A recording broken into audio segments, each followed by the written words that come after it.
The groin is a universal target and soft spot. Learn to hit it hard. What I was really going to do, I'm going to kick this guy in the balls as hard as I can and then run. My leg was coming through. Boom! It felt like I touched his rib cage. Boom, boom, boom! Like I went all the way up his stomach. It felt gross. I mean, it's like jelly. I'm here with Chuck Liddell.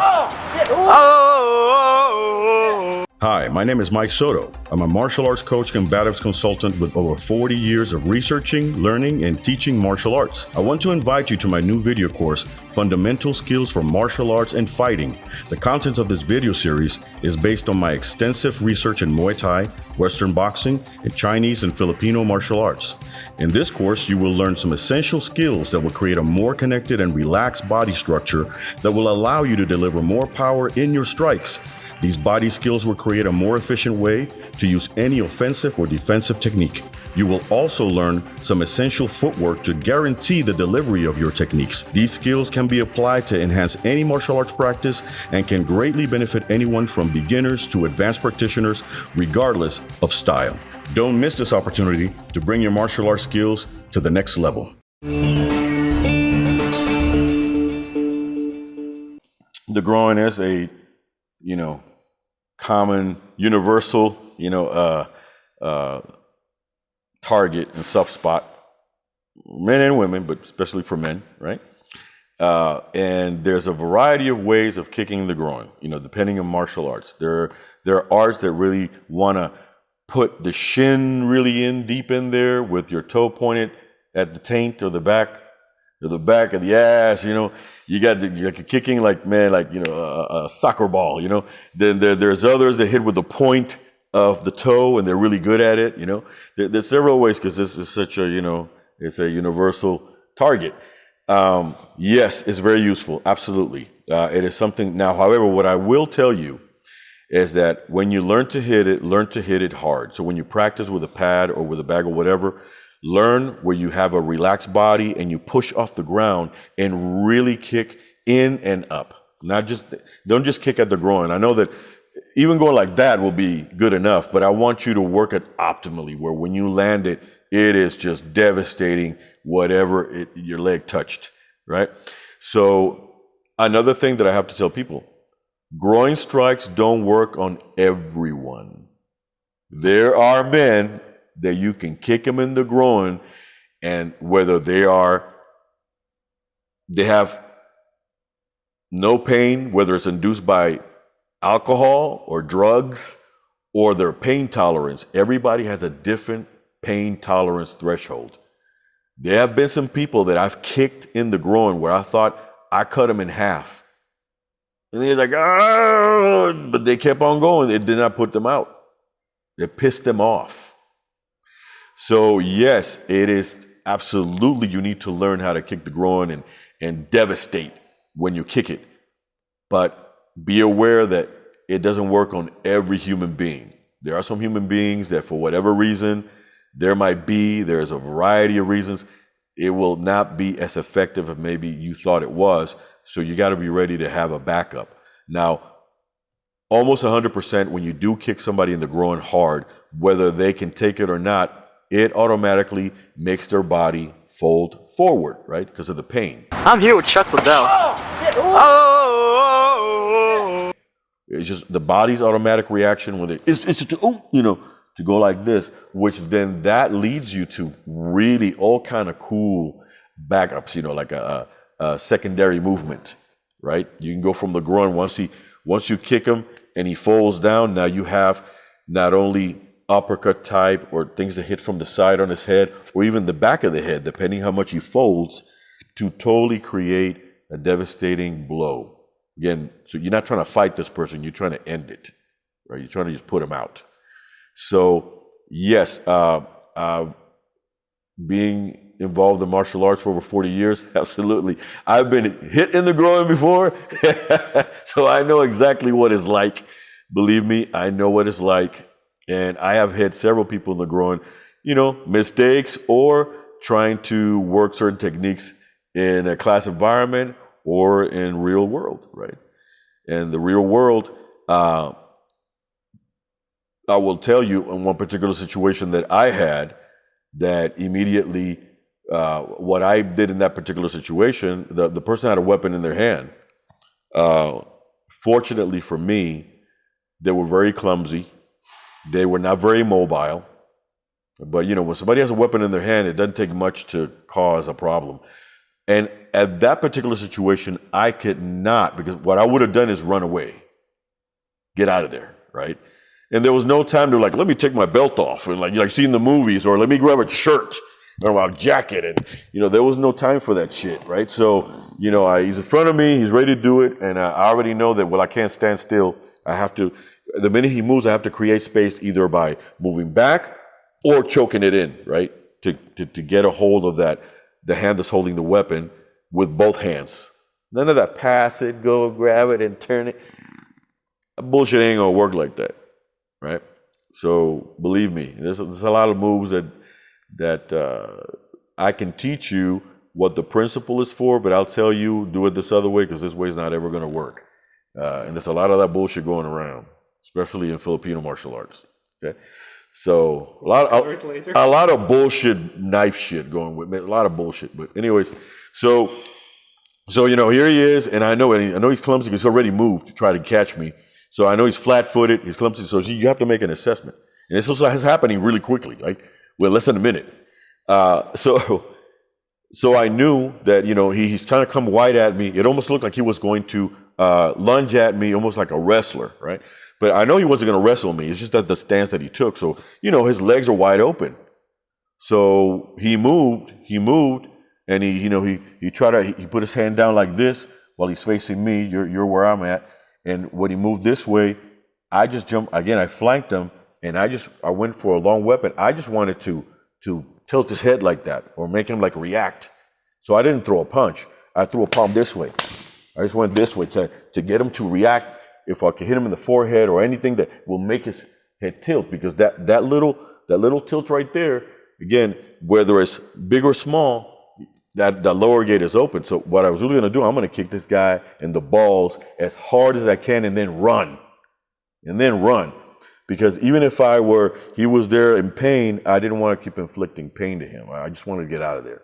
So, and that's exactly what I did, so but I made an assessment. He's got wide-legged, he's like he's going to leap at me. He's a little clumsy and flat-footed.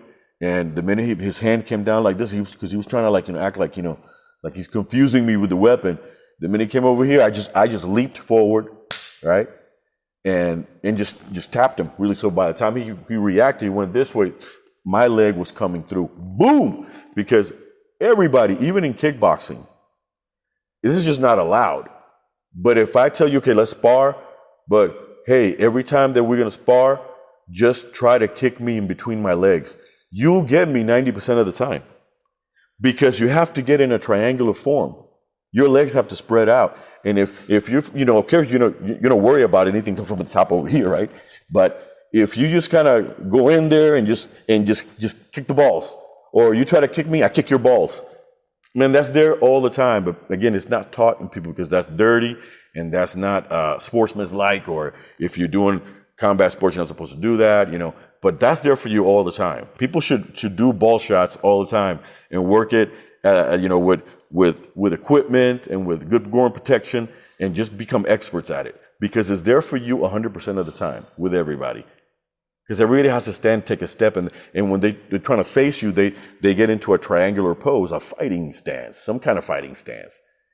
So those are always there, so that's what I did. So basically, I just went in, and I just to get that move there, to get him to tilt, and the minute that happened, the leg is coming, right?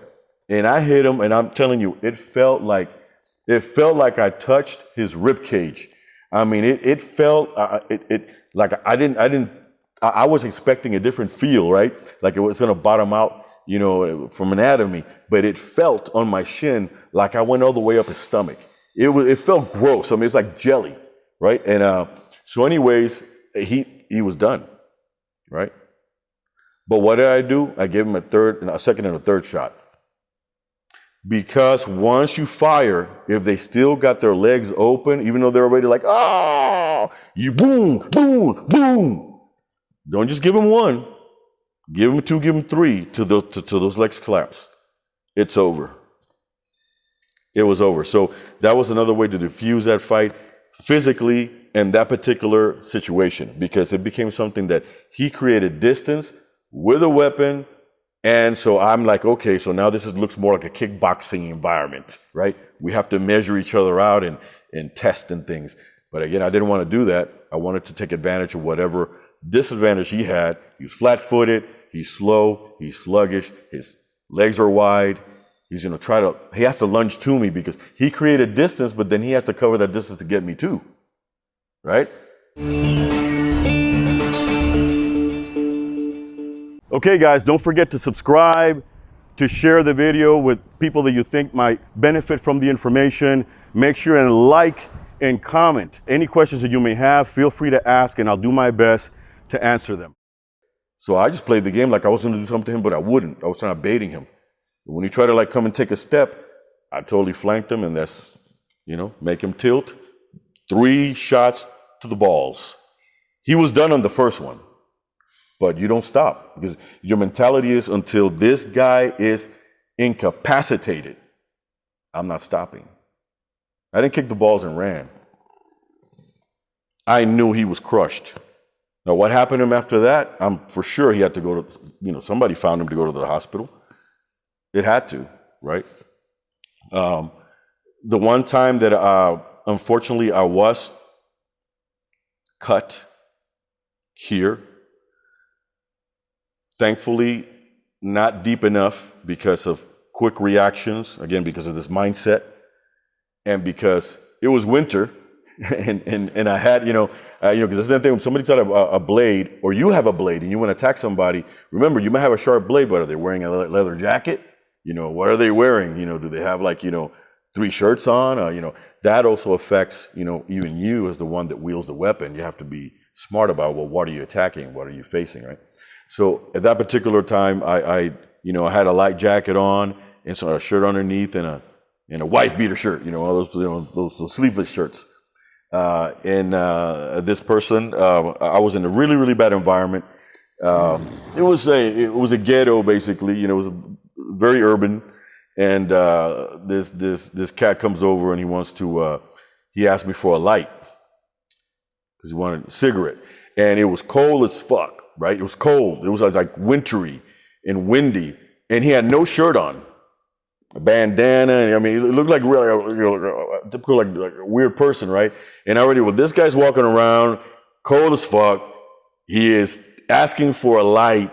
And I'm like, this guy's out of, this guy's, this is not a good thing. You gotta watch it. I gotta be careful, right? So I could have just jumped him and done things, but I gave him the benefit of the doubt.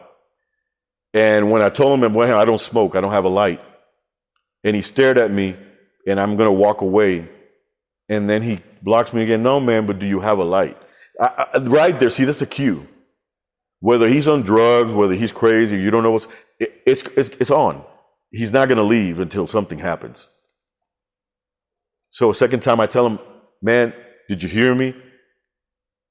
I don't fucking smoke. Because see, if you act like all proper, like, sir, I don't smoke, you're a victim. See, even the way you talk, if you're talking like this soft demeanor, people might say, oh yeah, you do that to trick. Don't do that. In that environment, you gotta let people know when it's like you're dealing with someone that's going to fight back.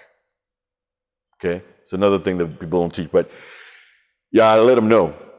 Okay, buddy, now this is escalating. Thing was, he didn't care, right? But by the second one, I already knew.